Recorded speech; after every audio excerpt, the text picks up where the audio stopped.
Assalamualaikum warahmatullahi wabarakatuh. Perkenalkan, nama saya Bintang Lumal Anggreni, Prodi S1 Administrasi Rumah Sakit semester 4, Stikes Muhammadiyah Bojonegoro. Di sini saya akan menjelaskan mengenai satuan acara penyuluhan tata tertib rumah sakit. Tata tertib sendiri memiliki sebuah arti, yaitu peraturan yang harus ditaati. Oleh karena itu, rumah sakit tentu saja harus memiliki tata tertib di dalamnya guna menjadikan rumah sakit tersebut menjadi semakin lebih baik. Oleh karena itu, acara penyuluhan di rumah sakit harus dilakukan guna menjadikan pasien dan pengunjung rumah sakit mengerti serta mengetahui apa yang seharusnya dilakukan di rumah sakit ataupun apa yang tidak boleh dilakukan di rumah sakit. Untuk tata tertib di rumah sakit memiliki dua jenis, yaitu tata tertib rumah sakit untuk pasien dan untuk pengunjung. Setelah ini saya akan menjelaskan mengenai tata tertib untuk pasien.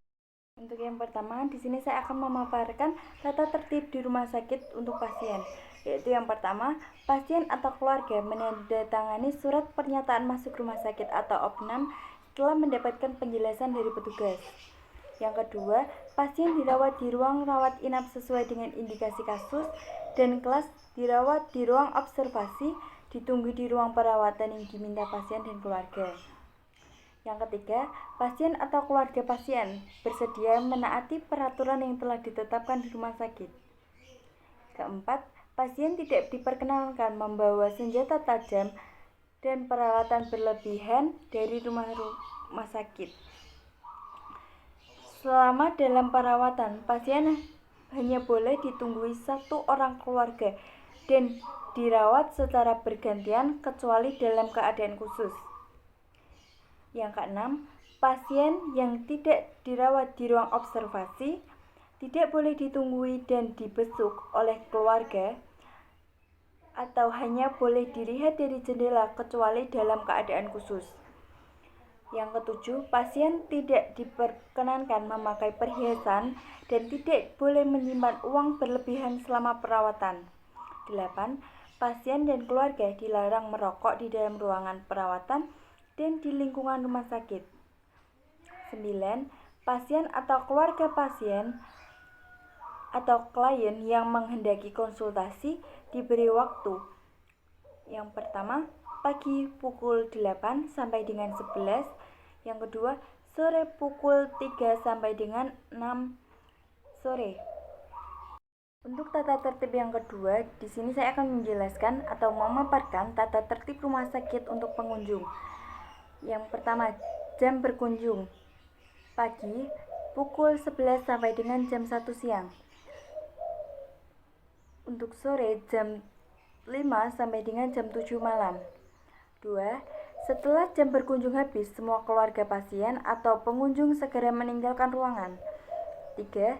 Untuk pasien yang dirawat di ruang observasi, ditunggu di luar ruangan. Pengunjung atau keluarga tidak diperkenankan masuk ruang perawatan atau hanya melihat keluarga melalui jendela kecuali dalam keadaan khusus. Dapat ditunggui satu orang keluarga atas izin perawat atau dokter. 4. Tidak boleh membawa anak kecil di bawah usia 12 tahun. 5. Tidak boleh berkunjung bila menderita penyakit pernapasan akut dan masih dalam pengobatan. 6. Tidak boleh memberi izin makanan dan minuman ataupun kepada pasien kecuali atas izin perawat atau dokter. 7. Tidak boleh duduk atau tidur di tempat tidur pasien. 8. Harus menjaga ketertiban, kebersihan, dan membuang sampah di tempat sampah yang telah disediakan. 9. Dilarang merokok di dalam maupun di ruangan perawatan. 10. Dilarang membawa peralatan secara berlebihan, benda tajam, dan barang berbahaya lainnya. 11. Dilarang berkunjung bagi yang memiliki penyakit pernafasan akut dan masih dalam fase pengobatan. 12. Mengikuti peraturan rumah sakit tentang etika batuk dan kebersihan tangan. Cukup sekian penjelasan dari saya. Saya ucapkan terima kasih. Billahi fi sabil haq fastabiqul khairat. Wassalamualaikum warahmatullahi wabarakatuh.